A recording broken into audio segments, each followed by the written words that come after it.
Hey you, today I'm excited to talk about emotions and how this really translates in the workplace. And it can go in many different directions. And today's topic is about really channeling anger, channeling frustration. That's, I think, the business term we use for anger is frustration. I'm so frustrated.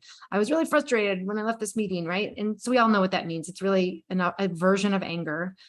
And and that can be okay. Anger is not necessarily a bad thing, but I think it's important to know what to do or how to address anger. If you're upset or angry with, but maybe your manager, your leader, or potentially a colleague or anyone that you interact with, right? But I think knowing about this a little more, having more context is a key aspect of mastering your emotional intelligence.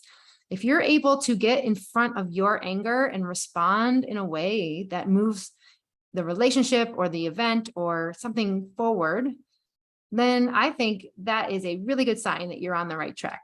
However, easier said than done, right? And a stat I want to share is that the emotional brain, the emotional center, the amygdala, which really responds to the emotions, is 400 times faster than the cerebral brain. In other words, if you were to think a thought, maybe that takes one moment. If you were to feel something and feel anger, it's like 400 faster than the one moment. Does that make sense? I mean, we are flooded. We know when we feel angry or sad or joy, or when we have these emotional responses, they're like waves. We get to go through them and experience them. It doesn't mean we are the anger. We're just experiencing them. And a lot of times, I know this from all the speaking I do, the coaching clients I have, I think, and this was me, totally owning this, is that we don't think it's okay to have anger, to be frustrated, to have conflict in the workplace or anywhere for that matter.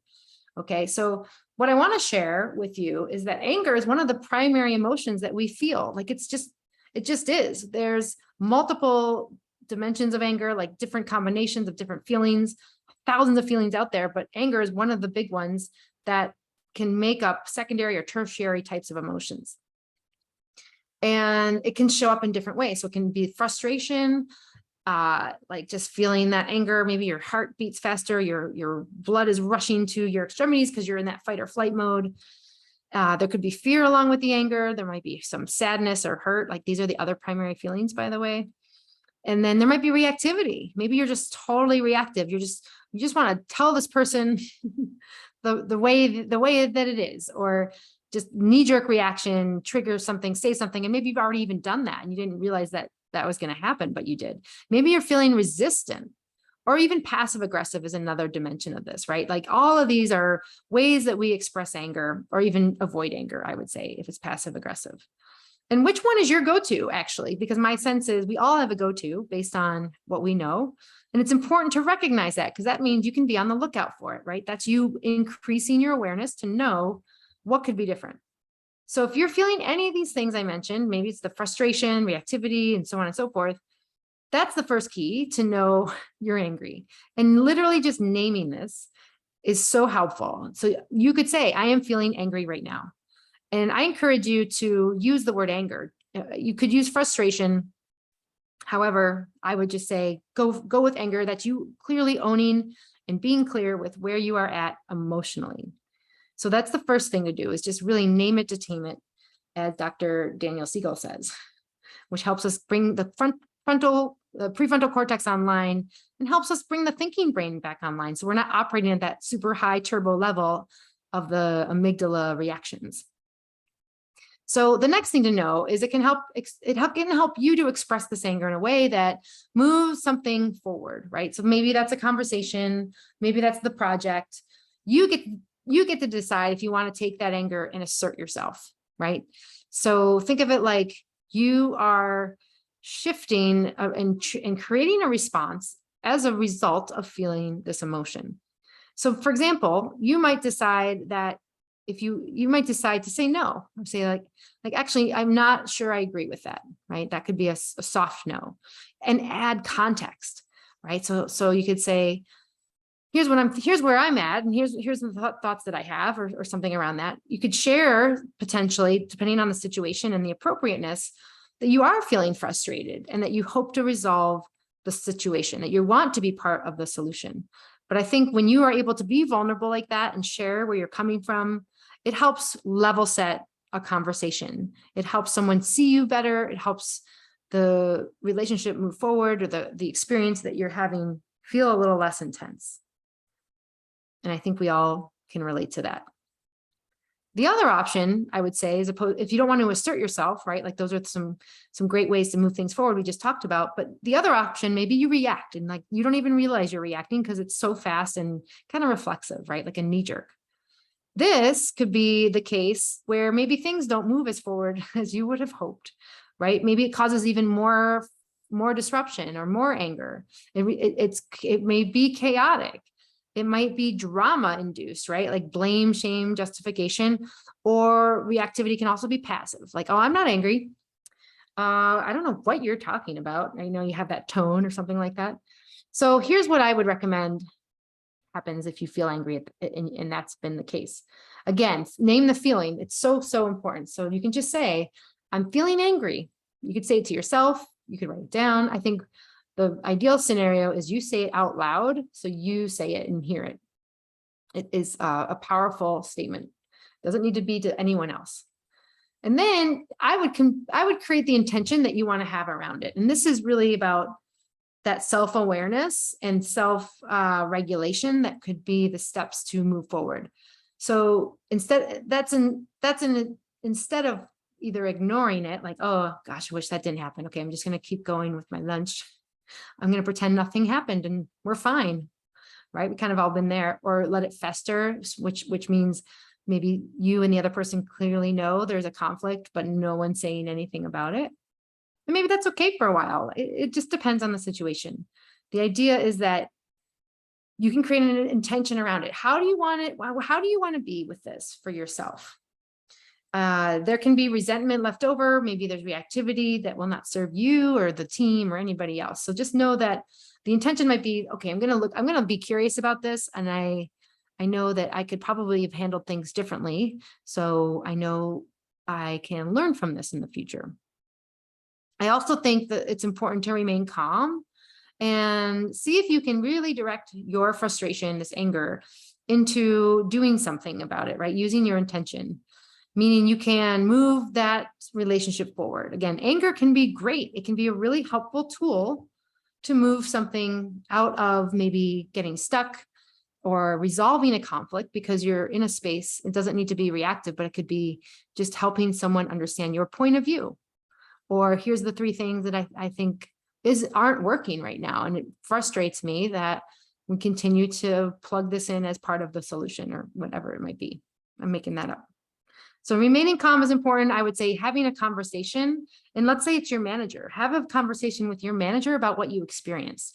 Don't do this right away. I would say allow yourself some time to process. If you're feeling that trigger moment, come out of that a little bit, and you might do something different, like go outside, give yourself some breathing room. Just remember to be kind to yourself. These things are so important and key traits as you're mastering your emotional intelligence. You could share what it was like for you, right? Like that's your point of view. And you could give that context and be like, I'd like to explain this from my point of view. And remember, it's not about blame, shame, or justification. That is not the object of anger. It's to just simply allow yourself to assert what isn't okay or that you want to change. And then we allow that person to respond. So give them time and space, him or her, the time or space to respond. So maybe they don't have any answers right now. You can even say, I know you might need some time for this, and let's talk tomorrow or Tuesday. And ask them even verbally to say, hey, I'd love to get your, maybe you don't say love, but I'd like to get your response on this and follow up later, right? I think it's always important to have verbal conversations if you can. I think when you write anything down, whether it's a text, and we all know this one, right? If you write things down on a text or an email, there's no context for tone or interpretation. So you're kind of in this void, you're kind of in this black hole, if you will, of not knowing how it was received and what the tone might have been. It could be completely misinterpreted. So face-to-face, I would say, is always preferred, even if it's on remote cameras or a phone call. Okay.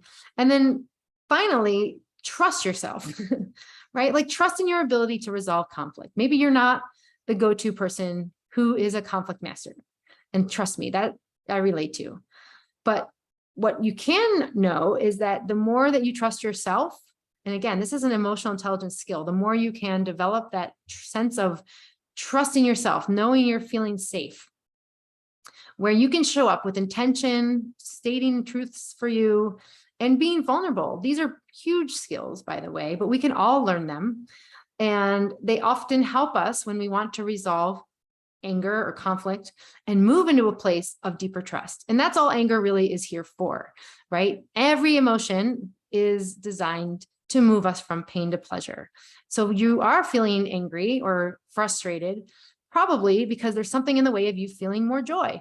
That makes sense, right? So it probably is best to know that that's a signal to you to do something, but you can choose how to do that differently, which might mean asserting yourself, saying no, having a conversation, but not when you're in that crazy moment or feeling chaotic, and know that there are different things. So that's what I wanted to talk about today. There's probably more I could say about conflict management, but let's leave it there. I would listen to this again. It's a lot of information, and allow it to sink in, especially if you are feeling frustrated with your manager and you're not really sure what to do or approach it. You might allow yourself some tips here to try something different. The other thing I'll mention is journaling. Journaling is so helpful. It allows you to process your thoughts in a way that your speaking word and your mind, your thoughts cannot do without the actual pen to paper exercise. What happens is when you are literally writing paper to pen and you've got words down and you're writing them out, your brain you're signaling to the RAS, the reticular activating system. That's a section of your brain that will tell you this matters. This actually is important to me. The RAS. So, hey, oh my gosh, this is getting written down right now. That must mean it matters. I better pay attention. And what else can I do about this? What could I think about differently? All of a sudden, you might come up with new insights, ways to be. You might feel like you've resolved it without even approaching the conflict. How cool is that? So don't underestimate the power of journaling. Journaling is a humongous, I think, a great tool to use. And it might just be about the experience. You could just literally write down how you're feeling. You could put the piece of paper and write you're angry a million times, or probably not a million, but maybe 50, and then tear it up and throw it out. It's all good. And I know Pause the Journal that I have that came out in this year is a great resource for this. So shameless plug, but I think if you're not sure where to start, try the Pause the Journal. It's a really good place to have daily journaling, to use intention. And that is significant and a huge, huge tool to move your anger in a direction that serves you. All right, people, I'm so excited that you tuned in today. This topic matters, and I'm so grateful that you are here. If you want support in understanding what to do with your anger, how to channel it in a way that feels more productive for you, to have the relationships you want, to have the influence that you're interested to have, that you know you're capable of, let's connect. I know that you're not alone, and no one can do it alone. So go for it. Please reach out to me, schedule a call, download my guidebook, buy the journal, whatever it takes. Just start somewhere. I'm so excited for you because I have coaching, I have programs that help people with this to master their emotional intelligence, because I truly believe when we get in front of these issues, we're able to do such things in the world that really feel fulfilling, and we feel alive and on fire with what we're born to do and what we're here for. Thanks so much, and I'll talk to you soon.